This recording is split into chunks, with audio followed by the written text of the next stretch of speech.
ওম শান্তি। আজি 27/12/2024 বৰ্ষৰ প্ৰাতঃ মুৰলী। ওম শান্তি। বাপ দাদা মধুবন।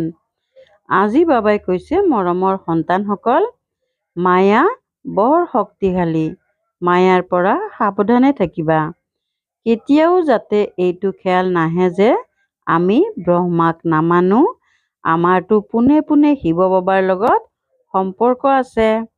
প্ৰশ্ন: কোনসকলৰ সন্তানৰ প্ৰতি সকলোৰে স্নেহ স্বত জাগি উঠে? উত্তৰ: যিসকলে প্ৰথমে প্ৰতিটো কথা নিজে বাস্তৱত ৰূপায়িত কৰি তাৰ পাছত আনক কয়, তেওঁলোকৰ প্ৰতি সকলোৰে স্নেহ স্বত জাগি উঠে। নিজে জ্ঞান ধাৰণ কৰি পাছত বহুতৰে সেৱা কৰিব লাগে, তেতিয়া সকলোৰে স্নেহ পাবা। যদি নিজে নকৰে, কেৱল আনক কয়, তেন্তে তেওঁৰ কথা কোনে মানিব? সেয়াটো যেন পণ্ডিত হৈ যায়। ওম শান্তি। সন্তানসকলক পিতাই সোধে, আত্মাসকলক পৰমাত্মাই সোধে, এইটোতো জানা যে আমি পৰম পিতা পৰমাত্মাৰ সন্মুখত বহি আছো। বাবাৰ নিজৰ ৰথ নাই, এইটো নিশ্চয়তাটো আছে নহয়? এই ভ্ৰুকুটিৰ মধ্যত পিতাৰ নিবাস স্থান। পিতাই নিজেই কৈছে, মই এওঁৰ ভ্ৰুকুটিৰ মধ্যত বহোঁ, এওঁৰ শৰীৰ লোণত লওঁ। আত্মা ভ্ৰুকুটিৰ মধ্যত বহে, সেয়েহে পিতাও আহি ইয়াতে বহে। ব্ৰহ্মাও আছে, সেয়েহে শিৱ বাবাও আছে। যদি এই ব্ৰহ্মা নাথাকিলেহেঁতেন, তেন্তে শিৱ বাবাও নাথাকিলেহেঁতেন। যদি কোনোবাই কয় যে আমিতো শিৱ বাবাক স্মৰণ কৰোঁ, ব্ৰহ্মাক নহয়, কিন্তু শিৱ বাবাই কেনেকৈ ক'ব? শিৱ বাবাক সদায় ওপৰতেই স্মৰণ কৰি আহিছা। এতিয়া তোমালোক সন্তানসকলে গম পাইছা আমি ইয়াত পিতাৰ ওচৰত বহি আছো। এনেকৈতো নুবুজা যে শিৱ বাবা ওপৰত আছে।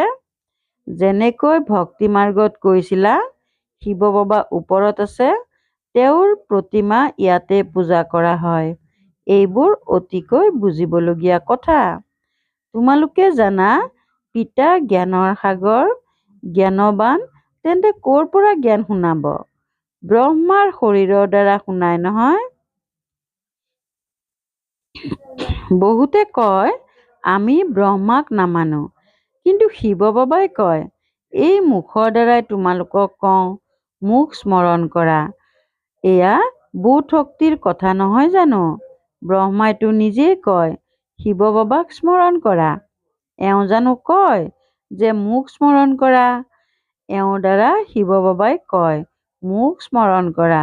মই এই মন্ত্ৰ এওঁৰ মুখৰ দ্বাৰা দিওঁ। ব্ৰহ্মা নাথাকিলে মই মন্ত্ৰ কেনেকৈ দিলোহেঁতেন?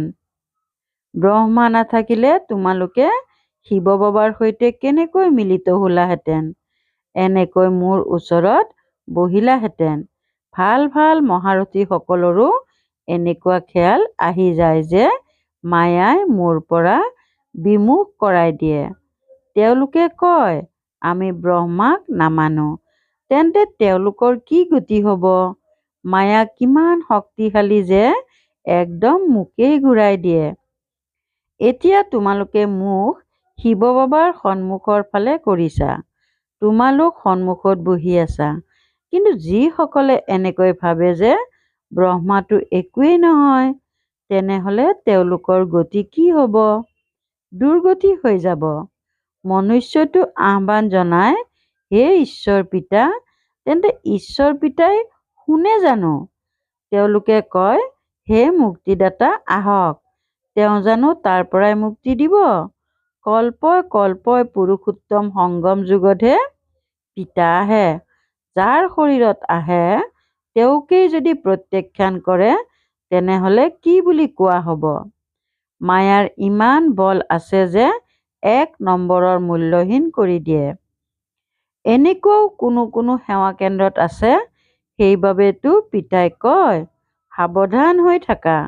যদিও বাবাই শুনোৱা জ্ঞান আনকো শুনাই থাকে, কিন্তু যেন পণ্ডিতৰ নিচিনা। যেনেকৈ বাবাই পণ্ডিতৰ কাহিনী শুনায়। এই সময়ত তোমালোকে স্মৃতিৰে বিষয়সাগৰ পাৰ হৈ ক্ষীৰ সাগৰলৈ যোৱা নহয়। ভক্তি মাৰ্গত অনেক কথা ৰচি দিছে। পণ্ডিতে আনক কৈছিল ৰাম নাম ক'লে পাৰ হৈ যাবা, কিন্তু তেওঁৰ নিজৰ পুঁজি একেবাৰে খালী আছিল, অৰ্থাৎ নিজে ৰাম নাম নলৈছিল, কেৱল আনক কৈছিল। নিজে বিকাৰগ্ৰস্ত হৈ থাকিব আৰু আনক নিৰ্বিকাৰী হ'বলৈ ক'ব। তাৰ কি প্ৰভাৱ পৰিব? ইয়াতো ক'ৰবাত শুনাওতাজনতকৈ শুনোতাসকল আগবাঢ়ি যায়। যিসকলে বহুতৰে সেৱা কৰে তেওঁলোক নিশ্চয় সকলোৰে স্নেহী হয়। পণ্ডিত যদি মিছা বুলি প্ৰমাণিত হয় তেন্তে কোনে মৰম কৰিব? তেতিয়া মৰম যিসকলে বাস্তৱত স্মৰণ কৰে তেওঁলোকৰ প্ৰতি গুচি যাব। ভাল ভাল মহাৰথীসকলকো মায়াই গিলি পেলায়। পিতাই বুজায়, এতিয়াতো কৰ্মাতীত অৱস্থা হোৱা নাই, যেতিয়ালৈকে যুদ্ধৰ প্ৰস্তুতি পূৰা নহয়। এফালে যুদ্ধৰ প্ৰস্তুতি চলিব, আনফালে কৰ্মতীত অৱস্থা হ'ব। পূৰা সম্পৰ্ক আছে। পাছত যুদ্ধ সম্পূৰ্ণ হৈ যাব, স্থানান্তৰ হৈ যাব। প্ৰথমতে ৰুদ্ৰমালা তৈয়াৰ হয়। এই কথাবোৰ আন কোনেও নাজানে। তোমালোকে বুজি পোৱা, এই সৃষ্টিৰ পৰিৱৰ্তন হ'ব। তেওঁলোকে ভাবে সৃষ্টিৰ এতিয়াও 40,000 বছৰ বাকী আছে। তোমালোকে বুজি পোৱা, বিনাশটো সমাগত। তোমালোক হৈছা সংখ্যালঘিষ্ঠ, তেওঁলোক হ'ল সংখ্যাগৰিষ্ঠ। তেন্তে তোমালোকৰ কথা কোনে মানিব? যেতিয়া তোমালোকৰ বৃদ্ধি হৈ যাব তেতিয়া তোমালোকৰ যোগ বলেৰে আকৰ্ষিত হৈ বহুত আহিব। যিমানেই তোমালোকৰ মামৰ অৰ্থাৎ বিকাৰৰ লেপ নাইকিয়া হৈ গৈ থাকিব সিমানেই বল আহি যাব। এনেকুৱা নহয় যে বাবা সৰ্বজ্ঞ। নহয়, তেওঁ সকলোৰে অৱস্থাক জানে। পিতাই সন্তানসকলৰ অৱস্থা নাজানিবনে? সকলো গম পায়। এতিয়াতো কৰ্মাতীত অৱস্থা হ'ব নোৱাৰে। ডাঙৰ ডাঙৰ ভুল হোৱাটো সম্ভৱ। মহাৰথীসকলৰ দ্বাৰাও হয়। কথা বতৰা চাল চলন আদি সকলো প্ৰসিদ্ধ হৈ যায়। এতিয়াতো চলন দৈবী কৰি তুলিব লাগে। দেৱতাসকল সৰ্বগুণসম্পন্ন হয় নহয়। এতিয়া তোমালোক এনেকুৱা হ'ব লাগে, কিন্তু মায়াই কাকোৱে নেৰে। লাজুকী লতাৰ দৰে কৰি দিয়ে। 5টা চিৰি নহয় জানো? দেহ অভিমান আহিলে ওপৰৰ পৰা একদম বাগৰি পৰে। বাগৰি পৰিল আৰু মৰিল। আজিকালি নিজক মাৰিবলৈ কেনেকুৱা উপায় কৰে। 20 মহলাৰ পৰা জঁপিয়াই একদম শেষ হৈ যায়। এনেকুৱাও হ'ব নালাগে যে হাস্পতালত পৰি থাকিব, দুখ ভুগিব। আকৌ কিছুমানে নিজকে জুই লগাই দিয়ে। কাৰোবাক ৰক্ষা কৰিলে তেতিয়া কিমান দুখ ভোগ কৰে। জ্বলি গ'লে তেতিয়া আত্মা ওলাই যাব। সেইবাবে জীৱঘাত কৰে। ভাবে জীৱঘাত কৰিলে দুখৰ পৰা মুক্ত হৈ যাব। উত্তেজিত হ'লে তেন্তে শেষ। বহুতেতো হস্পিটেলত কিমান দুখ ভোগ কৰে। ডাক্তৰে ভাবে যে এওঁ দুখৰ পৰা মুক্ত হ'ব নোৱাৰে, তাতোতকৈ বড়ি দি দিওঁ, এওঁ শেষ হৈ যাওক। কিন্তু তেওঁ বুজি পায় যে এনেকৈ বড়ি দিয়াটোও মহাপাপ। আত্মাই নিজেই কয়, এনেকৈ পীড়া ভোগ কৰাতকৈ শৰীৰ এৰি দিওঁ। এতিয়া শৰীৰ কোনে এৰুৱাব? এখনতো অপাৰ দুখৰ সৃষ্টি, তাততো অপাৰ সুখ। এতিয়া তোমালোক সন্তানসকলে বুজি পোৱা, আমি এতিয়া উভতি যাওঁ। দুখ ধামৰ পৰা সুখ ধামলৈ যাওঁ, সেয়েহে তাক স্মৰণ কৰিব লাগে। পিতাও সংগম যুগত আহে। যেতিয়া সৃষ্টি পৰিৱৰ্তন হ'বলগীয়া হয়, পিতাই কয়, মই তোমালোক সন্তানসকলক সকলো দুখৰ পৰা মুক্ত কৰাই পাৱন সৃষ্টিলৈ লৈ যাবলৈ আহিছোঁ। পাৱন সৃষ্টিত বহুত কম সংখ্যক থাকে। ইয়াততো বহুত আছে, পতিত হৈ গৈছে। সেইবাবে আহ্বান জনাই, হে পতিত পাৱন, এইটো জানো বুজি পায় যে আমি মহাকালক আহ্বান জনাওঁ যে আমি এই সৃষ্টিৰ পৰা ঘৰলৈ লৈ যাওঁ। নিশ্চয় বাবা আহিব, সকলোৱে মৰিব, তেতিয়াহে শান্তি হ'ব নহয়। শান্তি শান্তি কৰি থাকে, শান্তিটো শান্তিধামত হ'ব। কিন্তু যেতিয়ালৈ ইমান অনেক মনুষ্য আছে, এইখন সৃষ্টিত শান্তি কেনেকৈ হ'ব? সত্য যুগততো সুখ শান্তি আছিল, এতিয়াতো কলি যুগত অনেক ধৰ্ম আছে। সেয়া যেতিয়া নাশ হ'ব, এটা ধৰ্ম প্ৰতিষ্ঠা হ'ব, তেতিয়াহে সুখ শান্তি হ'ব। হাহাকাৰৰ পাছত জয় জয়কাৰ হয়। আগলৈ গৈ দেখিবা মৃত্যুৰ বজাৰ কিমান গৰম হয়, কেনেকৈ মৰে, বোমাৰ দ্বাৰাও জুই লাগে।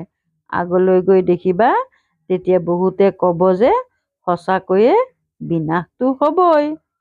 তোমালোক সন্তানসকলে জানা যে এই সৃষ্টিৰ চক্ৰ কেনেকৈ ঘূৰে, বিনাশটো হ'বই। পিতাই এটা ধৰ্মৰ প্ৰতিষ্ঠা কৰাই ৰাজযোগো শিকায়, বাকী সকলো অনেক ধৰ্ম নাশ হৈ যাব। গীতাত একো দেখুওৱা নাই, তেন্তে গীতা পঢ়াৰ ফলাফল কি? দেখুৱাই প্ৰলয় হৈ গ'ল। যদিও জলময় হয়, কিন্তু গোটেই সৃষ্টি জলময় নহয়। ভাৰতটো হৈছে অবিনাশী পবিত্ৰ খণ্ড, তাৰ ভিতৰতো আবু সকলোতকৈ পবিত্ৰ তীৰ্থস্থান, য'ত পিতা আহি সকলোৰে সদ্গতি কৰে। দিলৱাৰা মন্দিৰ কিমান ভাল স্মাৰক, কিমান অৰ্থসহিত, কিন্তু যিসকলে নিৰ্মাণ কৰিছে তেওঁলোকেতো নাজানে। তথাপিও বহুত ভাল বুদ্ধিমানটো আছিল নহয়। দ্বাপৰত নিশ্চয় ভাল বুদ্ধিমান হ'ব। কলিযুগটো সকলো তমো প্ৰধান। সকলো মন্দিৰতকৈ এয়া উচ্চ, য'ত তোমালোক বহি আছা। তোমালোকে জানা আমি হৈছো চৈতন্য, সেয়া আমাৰেই জড় স্মাৰক। বাকী কিছু সময় এই মন্দিৰ আদি আৰু নিৰ্মাণ কৰি থাকিব, তাৰ পাছততো ভঙাৰ সময় আহিব। সকলো মন্দিৰ ভাঙি ছিঙি যাব, পাইকাৰী হাৰত মৃত্যু হ'ব। ভয়ানক মহাভাৰতৰ যুদ্ধৰ গায়নো আছে, য'ত সকলো নাশ হৈ যায়। এয়াও তোমালোকে বুজিছা। পিতা সংগমতহে আহে, পিতাক ৰথৰতো প্ৰয়োজন হয় নহয়। আত্মা যেতিয়া শৰীৰত প্ৰৱেশ কৰে, তেতিয়াহে লৰচৰ হয়। আত্মা শৰীৰৰ পৰা ওলাই গ'লে জ্বৰ হৈ যায়। সেয়েহে পিতাই বুজায়, এতিয়া তোমালোক ঘৰলৈ যোৱা। তোমালোক লক্ষ্মী নাৰায়ণৰ নিচিনা হ'ব লাগে। গতিকে এনেকুৱা গুণৰো প্ৰয়োজন হয় নহয়। তোমালোক সন্তানসকলে এই খেলখনকো জানা, এই খেলখন কিমান অপূৰ্বকৈ ৰচি থোৱা আছে। এই খেলৰ ৰহস্য পিতাই বহি বুজায়। পিতা জ্ঞানৱান বীজৰূপ নহয় জানো?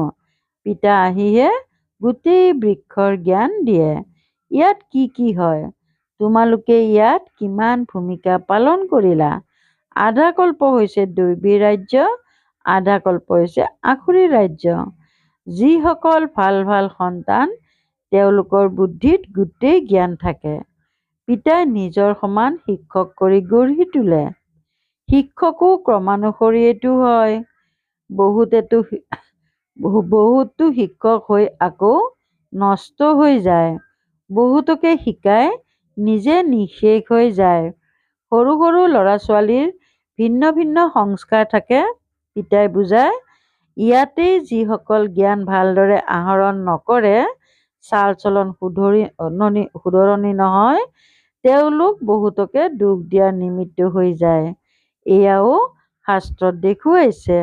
অসুৰ মনে মনে বহি আছিল, পাছত বাহিৰলৈ গৈ বিশ্বাসঘাতক হৈ কিমান অশান্তিৰ সৃষ্টি কৰিছিল। এয়াতো সকলো হৈয়ে থাকে। উচ্চতকৈ উচ্চ পিতা যিজনে স্বৰ্গ স্থাপনা কৰে, তেতিয়া কিমান বিঘিনি ৰূপ হৈ যায়। পিতাই বুজাইছে, তোমালোক সন্তানসকল হৈছা সুখ শান্তিৰ স্তম্ভ। তোমালোক বহুত মাৰ্জিত। তোমালোকতকৈ মাৰ্জিত এই সময়ত কোনোৱেই নাই। বেহদৰ পিতাৰ সন্তান হোৱা তেন্তে কিমান অমায়িক হৈ চলিব লাগে, কাকো দুখ দিব নালাগে, নহ'লেতো সেয়া অন্ততঃ স্মৃতিলৈ আহিব, তেতিয়া শাস্তি খাব লাগিব। পিতাই কয়, এতিয়াতো ঘৰলৈ যাব লাগে, সূক্ষ্ম লোকত সন্তানসকলৰ ব্ৰহ্মাৰ সাক্ষাৎকাৰ হয়, সেয়েহে তোমালোকো এনেকুৱা সূক্ষ্ম লোক নিবাসী হোৱা, আকাৰী হোৱাৰ অভ্যাস কৰিব লাগে, বহুত কমকৈ ক'ব লাগে, মধুৰতাৰে ক'ব লাগে। এনেকৈ পুৰুষাৰ্থ কৰোঁতে কৰোঁতে তোমালোক শান্তিৰ স্তম্ভ হৈ যাবা। তোমালোকক শিকাওঁতাজন হৈছে পিতা, আকৌ তোমালোকে আনক শিকাব লাগে। ভক্তি মাৰ্গ, বাণীৰ মাৰ্গ, এতিয়া তোমালোক শব্দৰহিত হ'ব লাগে। ভাল বাৰু। অতি মৰমৰ কল্পৰ পাছত পুনৰাই মিলিত হোৱা সন্তানসকলৰ প্ৰতি মাতা পিতা বাপ দাদাৰ স্নেহপূৰ্ণ স্মৰণ আৰু সুপ্ৰভাত। আত্মিক পিতা আত্মিক সন্তানসকলক নমস্কাৰ। ধাৰণাৰ বাবে মুখ্য সাৰ ১ নম্বৰ, বহুত মাৰ্জিত আৰু অমায়িক হৈ চলিব লাগে। শান্তি আৰু সুখৰ স্তম্ভ হ'বলৈ বহুত কম আৰু মধুৰতাৰে ক'ব লাগে, আকাৰী হোৱাৰ অভ্যাস কৰিব লাগে, বাণীত আহিব নালাগে। ২ নম্বৰ, নিজৰ চলন দৈৱী কৰি তুলিব লাগে, লাজুকীলতাৰ দৰে অৰ্থাৎ অতি সংবেদনশীল হ'ব নালাগে। যুদ্ধৰ আগতে কৰ্মঠিত অৱস্থাত উপনীত হ'ব লাগে। নিৰ্বিকাৰী হৈ নিৰ্বিকাৰী কৰি তোলাৰ সেৱা কৰিব লাগে। বৰদান, পবিত্ৰ স্নেহৰ প্ৰতিপালনেৰে সকলোকে স্নেহৰ সূত্ৰৰে বান্ধোতা, মাষ্টাৰ স্নেহৰ সাগৰ হোৱা। পবিত্ৰ স্নেহৰ প্ৰতিপালনেৰে সকলোকে স্নেহৰ সূত্ৰৰে বান্ধোতা, মাষ্টাৰ স্নেহৰ সাগৰ হোৱা। যেতিয়া স্নেহ সাগৰ আৰু স্নেহসম্পন্ন নদীৰ মিলন হয়, তেতিয়া নদীও পিতাৰ সমান মাষ্টাৰ স্নেহৰ সাগৰ হৈ যায়। সেয়েহে বিশ্বৰ আত্মাসকল স্নেহৰ অনুভৱেৰে স্বতঃ সমীপত আহে।